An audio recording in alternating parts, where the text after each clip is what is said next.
Here in New York, New York, nothing quite brings the magic like live theater. From Broadway to Shakespeare, the intricacies and inner workings of a production must weave together to produce this timeless form of entertainment. This is Quiet in the Wings, and we'll be right back with a special guest.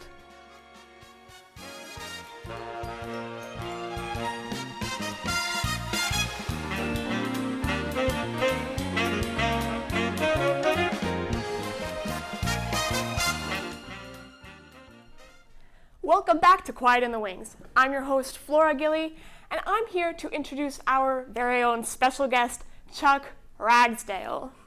So Chuck, would you mind telling us just a little bit about what you do and what your job entails? Well, I tend to wear multiple hats with that question. By education, I am a musical theater performer. Went to a conservatory for performing. Wow. But I'm also an arts educator and a sometimes director. Oh, nice. All right. And so how does, your background in, musical theater and your experience in directing, so obviously you have to have a lot of connections when you direct a show to the musicality and sort of like the actual writing in the show. And how does, in your experience, how does like the writing in a show and what's on the paper translate into what's on stage? Oh, that's a great question. I think it has a lot to do with the creative team, the director, the choreographer, the designers. But I also think that it relies mainly on the entire team itself. Yeah. The cast, the type of people that have been brought together. That tends to be indicated by the nature of the piece, the tone of the piece, the style of the piece. If we're talking music, it could mean golden age, like more old-fashioned, or something super contemporary. Yeah. That's definitely going to inform the type of people that are brought to the piece and end up putting the piece together. Yeah. So it builds sort of the writing itself, and like the composer, it sort of builds the team around it. It's sort of like the base, sort of the grounding block for the whole production. Yeah. Which I think is really fascinating. Yes. And we actually have a video here talking about different composers and stuff like Sondheim, and so we actually have a clip here of Sondheim doing his thing. Fantastic. Because your problem is, you got a 35-minute piece. How do you hold it together so it isn't just an add-a-pearl? So it's just tune, tune, tune, tune, tune, tune, tune, tune. Well, you do it with a structure, and I do that with long songs. I still do it.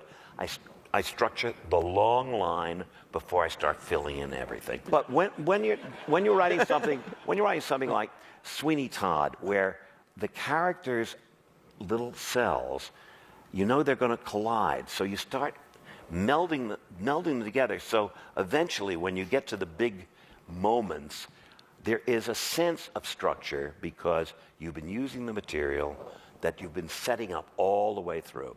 I found, incidentally, it sounds so pretentiously intellectual, but in fact, what it does is save you a huge amount of work, because if you can take, I got this idea, and I got this idea, and I got it. Now I'm going to build a score. You don't have to invent very much, do you? You take this one and you turn it upside down, and it's a new tune. You take this one, you take the harmonies and say, instead of major, let's make it minor. And suddenly it's a new song. You take this one, and everybody says, oh, see how he held the score together. It's so fertile. Exactly. And of course, it's not. I do want to get past 1962 before we're done tonight.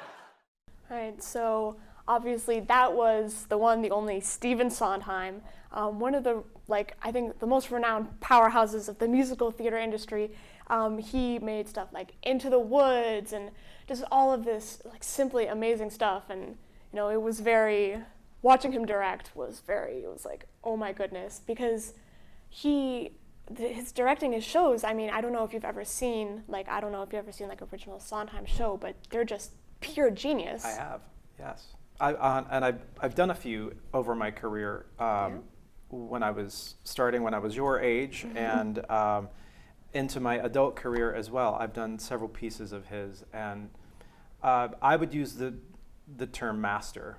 Nobody, in my opinion, in modern musical theater has crafted pieces of theater quite like Stephen Sondheim. Yeah, it's often said that, or at least my acting teacher, Terry Odell, she said that Sondheim often writes for the actors instead of the singers. So what he writes, like for example, Into the Woods is just something that I was in.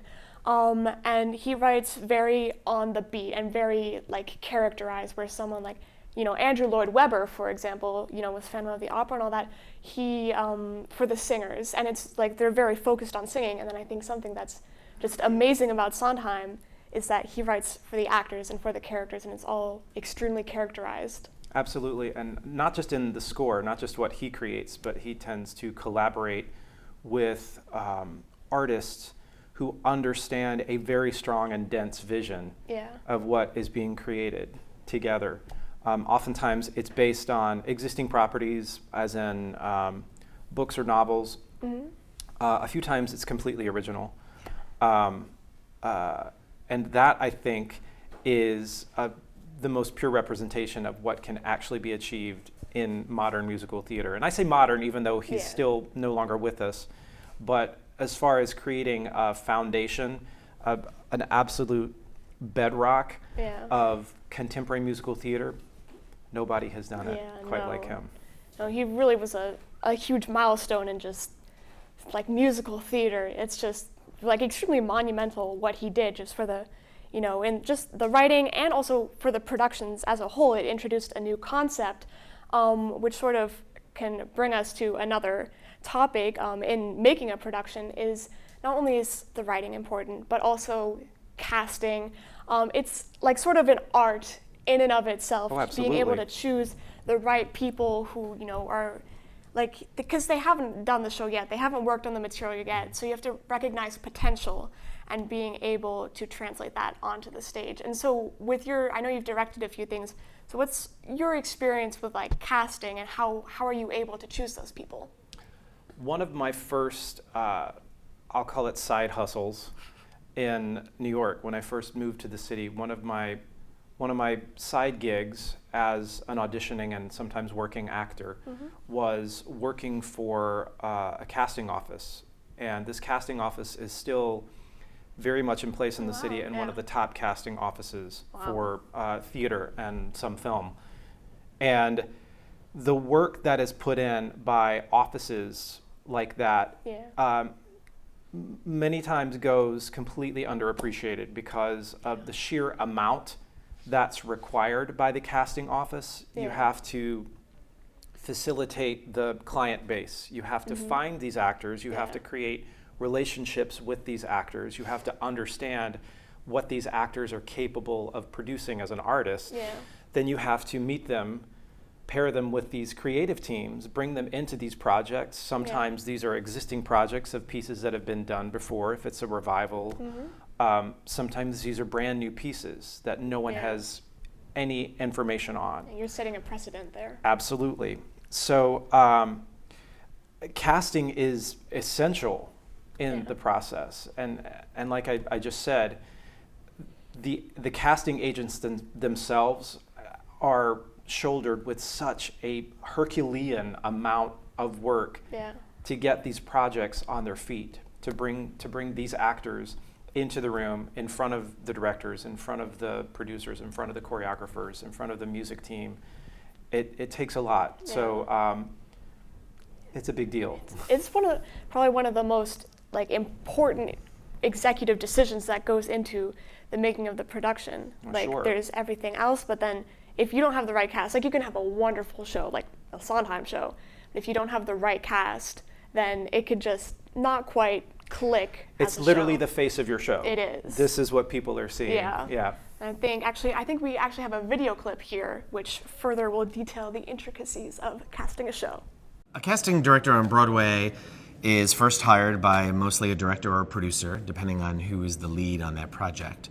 And we get hired, and the first thing we do is we're given the material, and we try to get all the information we possibly can out of the creative team. Sometimes there's additional people like the author or the composer, lyricist. And our job is to try to get inside those creative types, those heads of those authors, those writers, those producers, and try to find what it is that they're looking for in the actors that they want to portray the roles.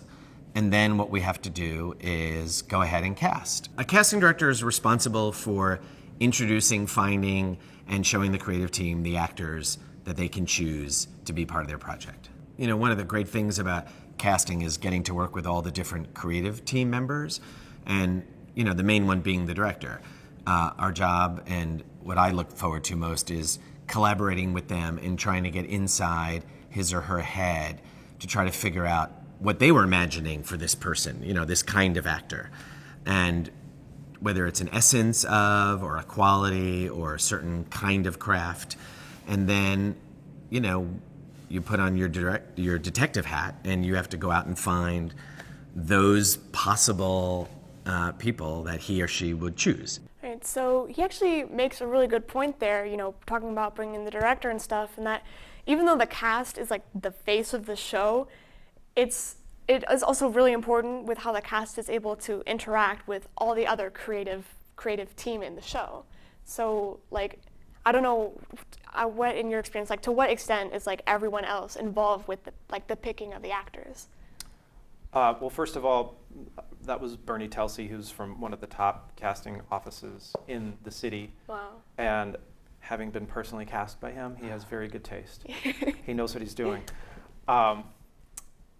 Well, you've got several different camps in the process of creating a piece of theater.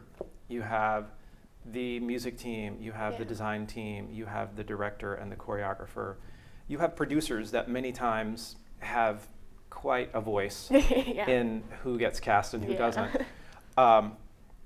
So it's a lot to get everyone to sign off on a person, a group of people. But again, speaking to the piece itself, if we're talking about like a Sondheim piece, you're going to find the right people just instinctively by the nature of that piece.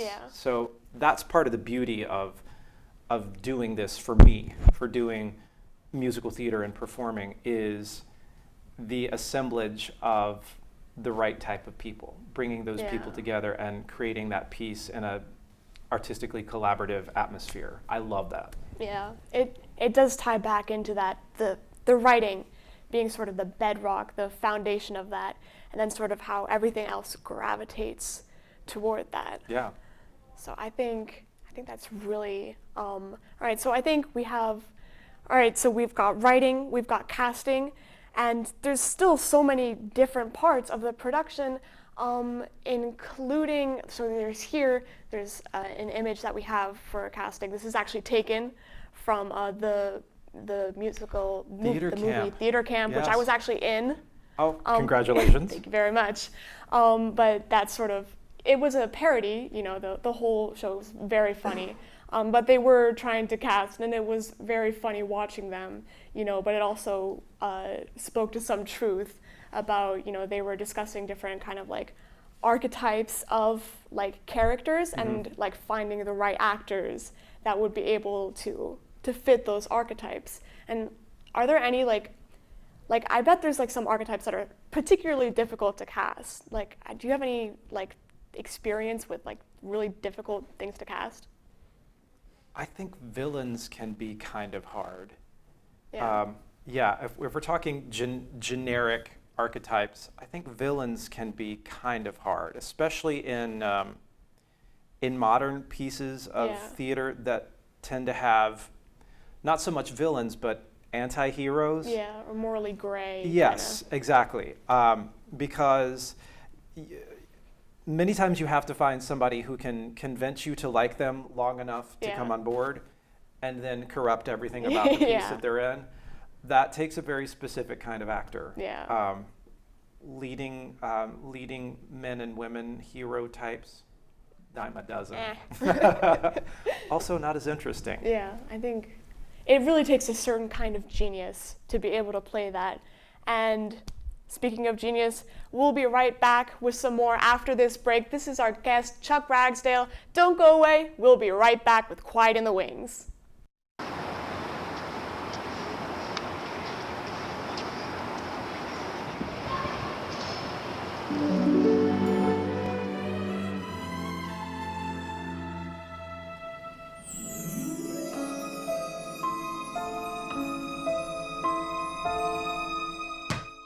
Nothing mysterious there.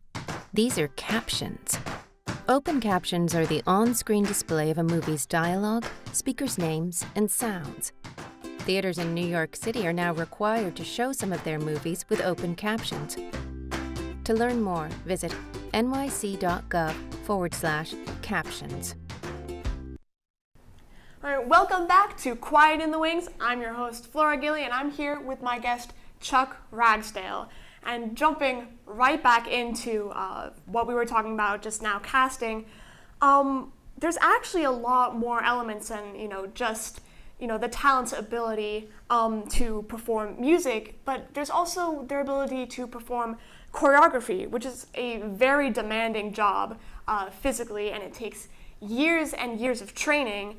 And so what, in terms of your personal relationship with dance, what is your take on incorporating choreography into a show?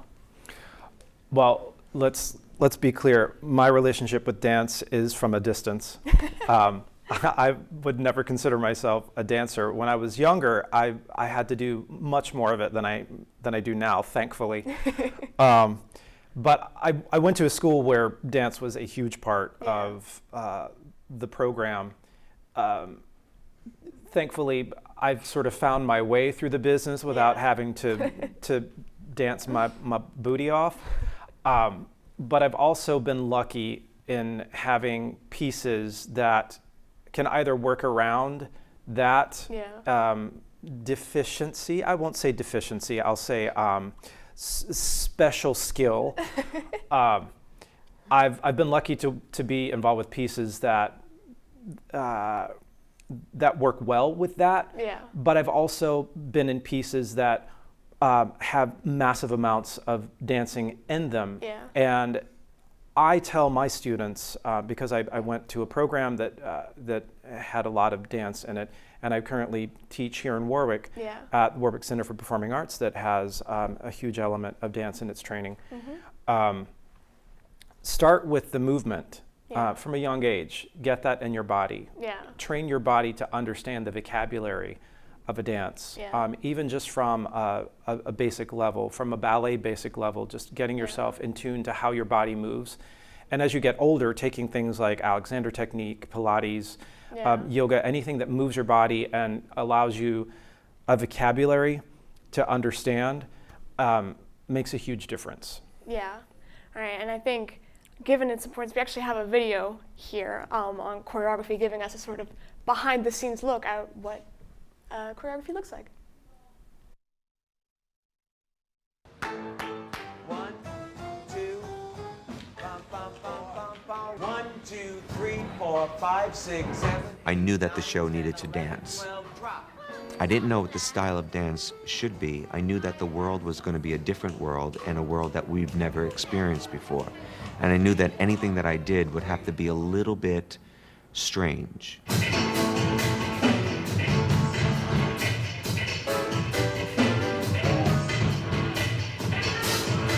Michael Bennett and Bob Fosse, I think, were the strongest influences on me.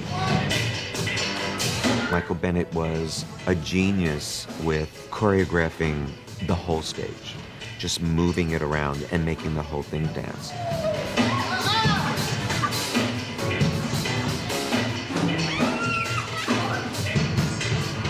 And then there's Bob Fosse, who is meticulous about being very precise, about finger turns and hand turn and little wrist movements and almost doing nothing and being very, very specific about no one gave him dance steps. It was like what he came up with is what he gave you, and that's what you did.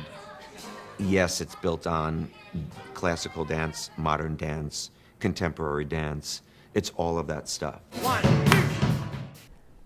All right, so does this video seem very accurate in terms of what it's like to perform choreography?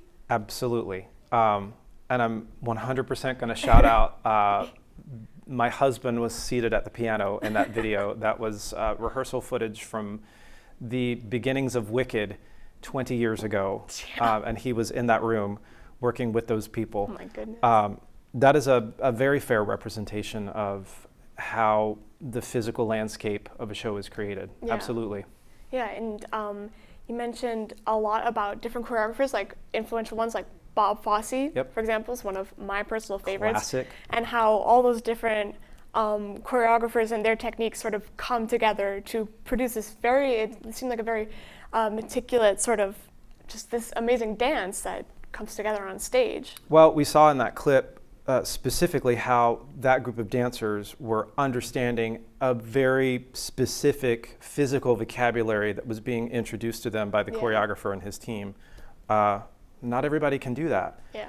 You find the right people who understand that, who speak that language, and that's when it becomes really cool and very special and creates a show that's been running for 20 years. And it does go back to that, getting the training at an early age, like, so that you can sort of build that, that dance vocabulary into you, and, you know how to feel the beats. Like, I have been doing ballet since the age of 3, and it's sort of like, thank you, and it's sort of like, once there's something that clicks, just something when you're older that's like intuitive. It becomes something intuitive that you know how to feel the beats. And a lot of times choreographers will talk in like and a tick and a rat-ta-ta, and you have to know exactly what you're talking about. Yeah. And I think another aspect of choreography that you have to work with is set design, which is its own entire entity in and of itself in a production. And some theaters have like rotating stages and all of these amazing props and sets. And how have you been able to utilize like set design in productions that you've been in or you've helped make? I did a national tour of a kind of fancy show a few years ago called A Gentleman's Guide to Love and Murder. And we, thank you for loving that show. I appreciate that. Not a lot of people know that show. And not a lot of people who know the show love it. It won the Tony Award for Best Musical for a reason. I might be partial in that opinion, but we traveled with, it's not a huge show, but we traveled with a very fancy set. And the set did a lot of things and was required to do very specific things at very specific times. And as a performer, especially as a swing performer, I was a swing on that show, meaning I was not always in the show. I was in the show when someone was out or on scheduled vacation or something. We had to know exactly where to be on that stage in that set, so we wouldn't die, But a smart set design sort of lends itself also to the same vocabulary that we've been talking about this whole interview. It's an understanding of what the piece requires, what the needs of the piece are, how that can move the show along just as much as the music, the choreography. It's a massive element, and one of the first that I look at when I see a show. I'm very visually oriented, and the first visual presentation to me can sometimes be the strongest.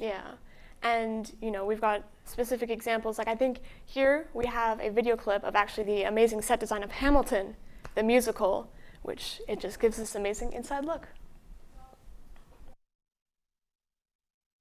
My name is David Corrins, and I am the set designer of Hamilton. My first thoughts about Hamilton were to try and serve this unbelievably sweeping, epic story as simply and easily as possible. It's a pretty major challenge to depict all the different locations in the show, and really my first thought was try and serve the piece and get out of the way. There's so many incredible things happening in the show that I really just wanted to support the storytelling as best as I could. From my very first sketch, I had a feeling that there was a kind of circular movement to the design. I didn't quite know what that was, but kind of built off the dome of the Capitol. A turntable is a really great way, an effective way theatrically of sort of telling sweeping and cinematic moments on stage. I pitched to them this idea of having a double turntable because so much of the world, I think, revolves around this circular movement. This was an inspiration for me just because of the beams, the kind of half spherical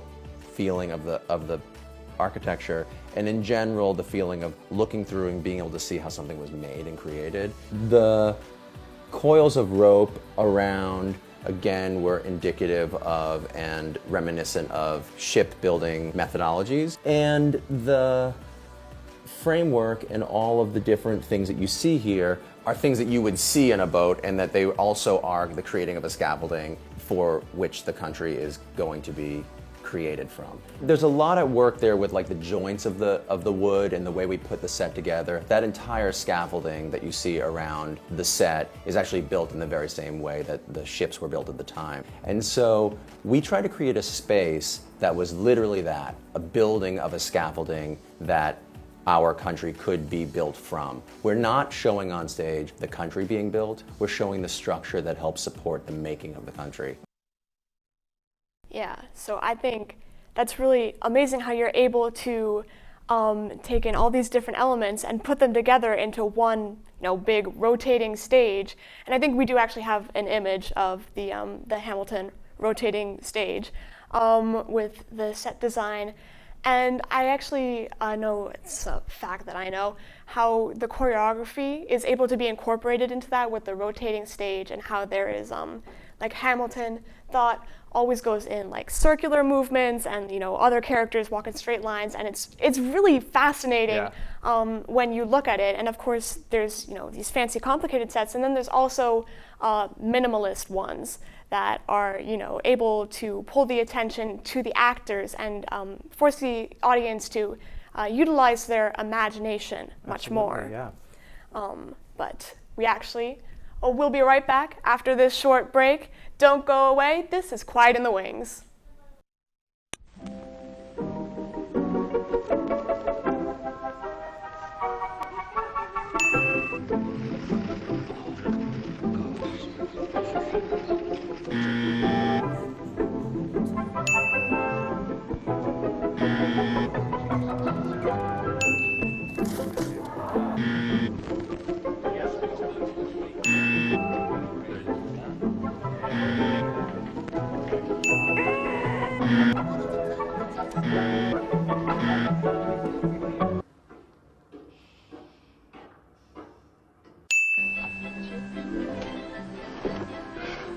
Social courtesy does pay, doesn't it?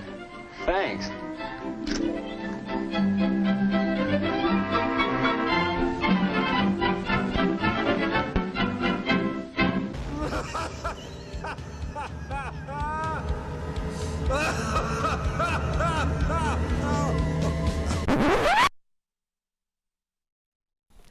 Hello, and welcome back to Quiet in the Wings, where we will continue our discussion of musical theater. So of course, the comprehensive person bringing all of these different elements together, no show would be possible without a director. And so we actually have, just right off the bat, a video here of director and Tony Award nominated Julie Taymor talking about what she does best.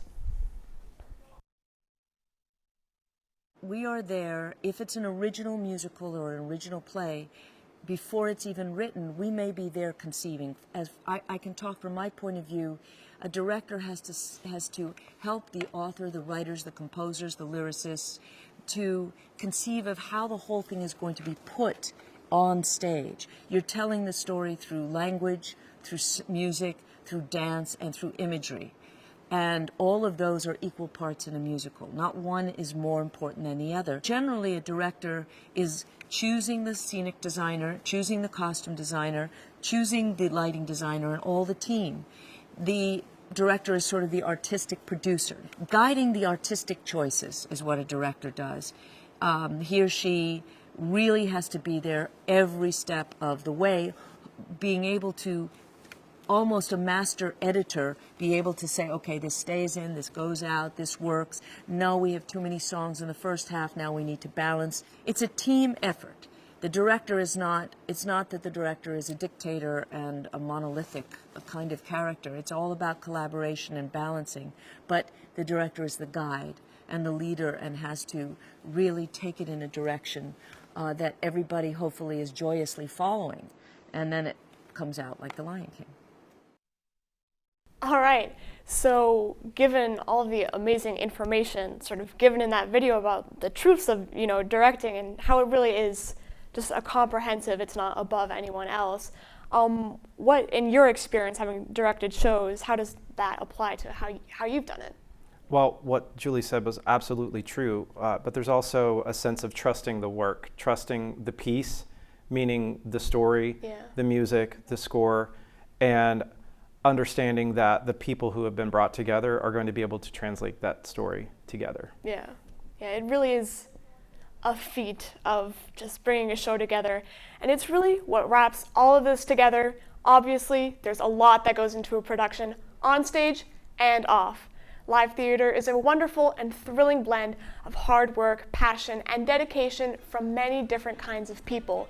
It shows in their teamwork and cooperation, resulting in a cohesive show that provides entertainment and portrays important themes to touch an audience. Thank you so much, Chuck, for joining us here today. This has been Quiet in the Wings.